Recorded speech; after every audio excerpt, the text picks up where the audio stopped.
Hey guys, so this is me commentating on the duel that me and Ravinasher had a little while ago now, and so I'm sort of commentating on this from the future because I've since learned better ways to play the deck, and I think we both have, hopefully, and I think we've also both I've personally been playing a different deck in the World Championship qualifiers, the Fiendsmith Control Azamina deck.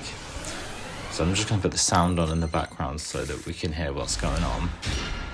So my opening hand consists of Sage, Primate Dragon, Ether Beryl, Mausoleum of White, Primate Lordly Lord, and Dominious Purge. So I go for a bit of a feint with the first one here. I tend to do this just in case my opponent has an Ash or an Imperm, which he did. I don't tend to want to throw down my Sage straight away, because if that gets Impermed, then you've got to find another way to use your normal summon. And in this case, at least the Primate Dragon is still link material, which is obviously something I'm going to do in a minute. So I think I was trying to add Drill Beam to hand there, but I got ashed. And so I think at this point we link off into Spirit with Eyes of Blue.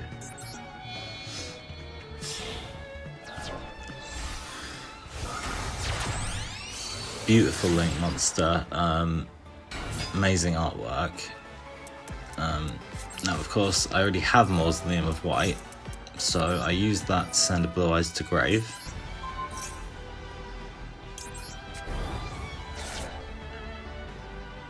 And then we contribute our Spirit with Eyes of Blue for a Blue Eyes.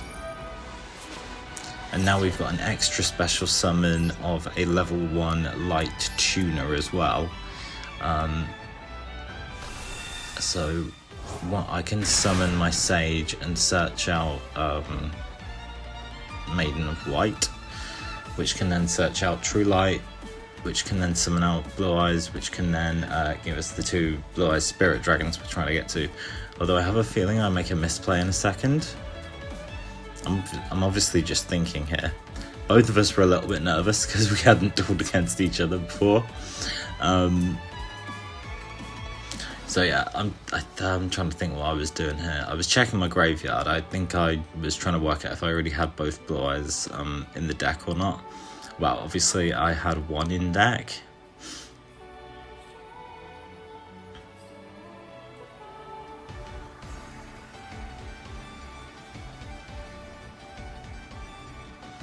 If this was me right now, I think I'd just summon Sage, search for Maiden. Yeah, which is what I do here.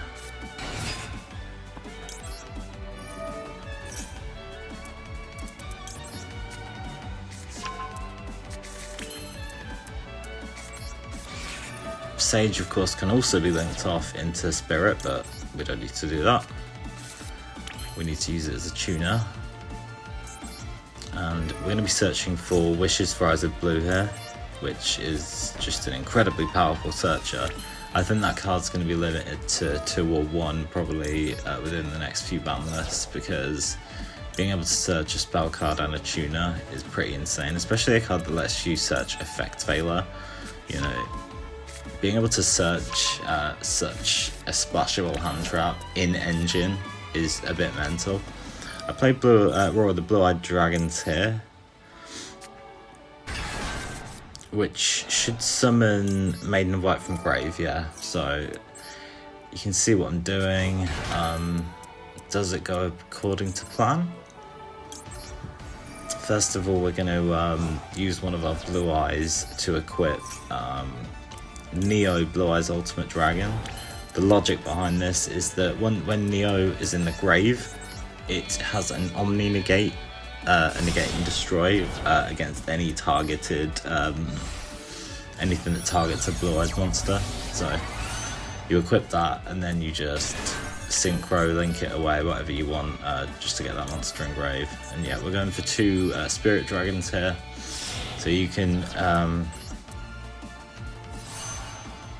contribute both of these.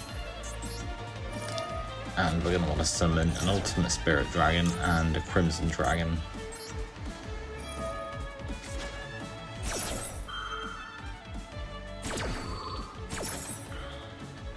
So I don't think I even mentioned this in the when I started talking, but was a mirror match to an extent. I think we're both playing relatively similar deck lists. So I really got lucky in winning the coin toss here and getting to go first, because obviously in a mirror match you're almost always going to have the advantage going first.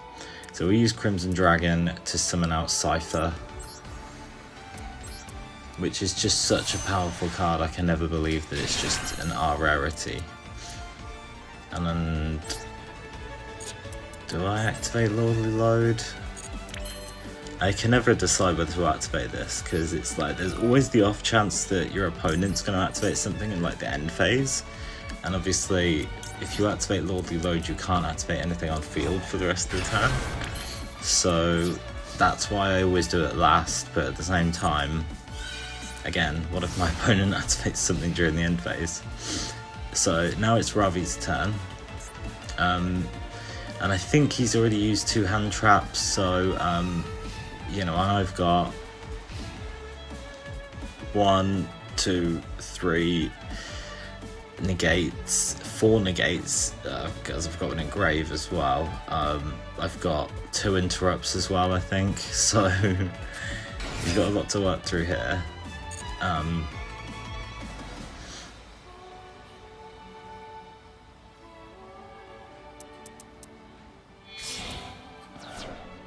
So Effect Veiler again.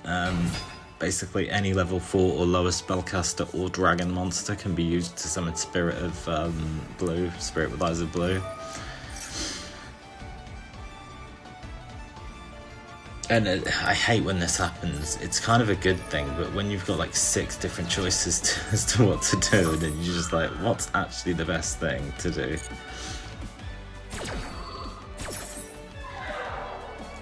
Effect Veiler seemed nice and simple in that situation.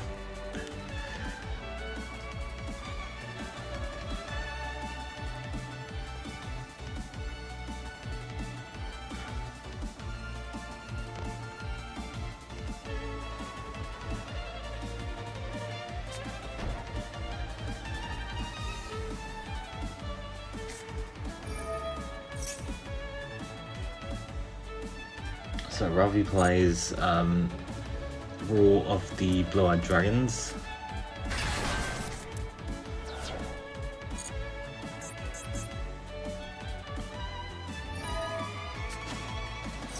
And tributes the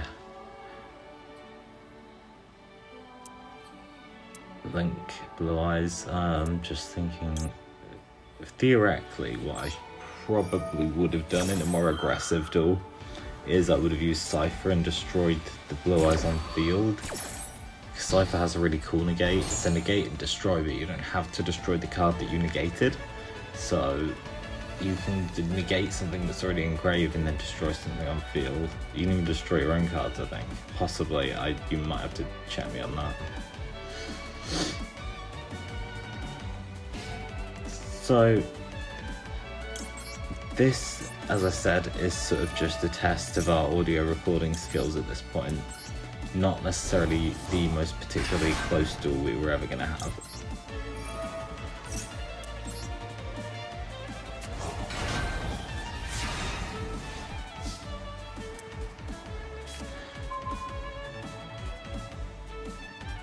And I think, what have we got there? The button on my Xbox that tells me how much the total of all my attack is broken. So I've got like 10,000, 13,000 something attack.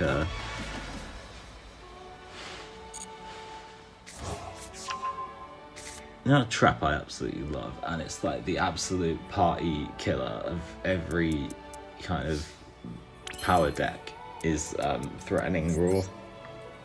You could have like 20,000 attack on board, but if someone has Threatening Roar, which just says your opponent cannot declare an attack this turn, it doesn't really achieve much, but it can be good in certain stall decks like Runic and Paleozoic, stuff like that. So that's the end of the video there. As I said, it recorded just, I think he surrendered, but obviously, you know, I started switching stuff to attack mode. There's not really anything else we're going to do there. So that was the end of the recording, and that is one of the problems with recording like this, is that it was only a 10-minute one video, but luckily we just about got the whole thing in. So what I'm going to do now is edit this over the video, and we'll see how it all sounds together.